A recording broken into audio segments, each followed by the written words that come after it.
अहोई अष्टमी व्रत कथा, महत्व, पूजा विधि। अहोई अष्टमी महत्व।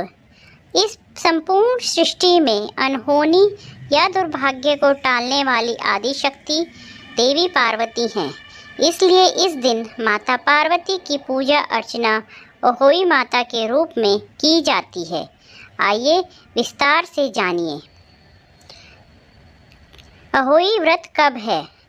नारद पुराण के अनुसार कार्तिक माह के कृष्ण पक्ष की अष्टमी को अहोई आठे या अहोई अष्टमी व्रत किया जाता है। अहोई का शाब्दिक अर्थ है अनहोनी को होनी में बदलने वाली माता। इस संपूर्ण सृष्टि में अनहोनी या दुर्भाग्य को टालने वाली आदि शक्ति देवी पार्वती हैं। इसलिए इस दिन माता पार्वती की पूजा अर्चना अहोई माता के रूप में की जाती है। अहोई अष्टमी का व्रत 5 नवंबर रविवार को के दिन रखा जाएगा। अपने बच्चों की रक्षा या तरक्की के लिए माताएं यह व्रत रखती हैं। धार्मिक मान्यता है कि अहोई अष्टमी के दिन विधि विधान से किए गए व्रत के प्रभाव से माता और संतान दोनों के जीवन में सुख समृद्धि आती है और उनकी सभी परेशानियां समाप्त हो जाती हैं।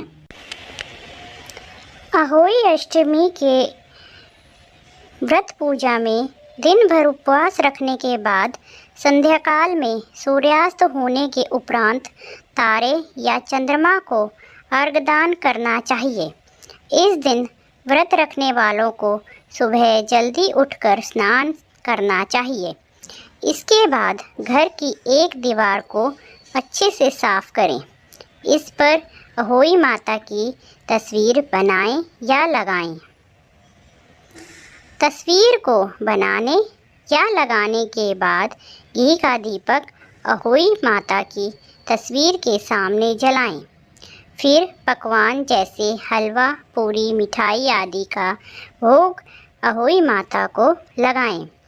इसके बाद अहोई माता की कथा पढ़ें और उनसे प्रार्थना करें कि अहोई माता आपके बच्चों की हमेशा रक्षा करें। कथा के अनुसार प्राचीन काल में एक साहूकार के 7 बेटे थे। दीपावली से पूर्व साहूकार की पत्नी घर की लिपाई पुताई के लिए मिट्टी लेने के लिए खेत में गई और कुदाल से मिट्टी खोदने लगी। मिट्टी खोदते समय उसकी कुदाल से अनजाने में एक पशु शावक स्याऊ के बच्चे की मौत हो गई। इस घटना से दुखी होकर स्याऊ माता ने उस स्त्री को श्राप दे दिया और कुछ ही दिनों के पश्चात वर्ष भर में उसके 7 बेटे एक के बाद एक करके मर गए। महिला अत्यंत दुखी रहने लगी। एक दिन उसने गांव में आए एक सिद्ध महात्मा को विलाप करते हुए पूरी घटना बताई। महात्मा ने कहा कि तुम उसी अष्टमी को भगवती पार्वती की शरण लेकर स्याऊ और उसके बच्चों की चित्र बनाकर उनकी आराधना करो और क्षमा याचना करो। देवी की कृपा से तुम्हारा पाप नष्ट हो जाएगा। साहूकार की पत्नी ने साधु की बात मानकर कार्तिक माह के कृष्ण पक्ष की अष्टमी के दिन व्रत और पूजा की। व्रत के प्रभाव से उसके 7 पुत्र जीवित हो गए। तभी से महिलाएं संतान की सुख की कामना के लिए अहोई माता की पूजा करती हैं।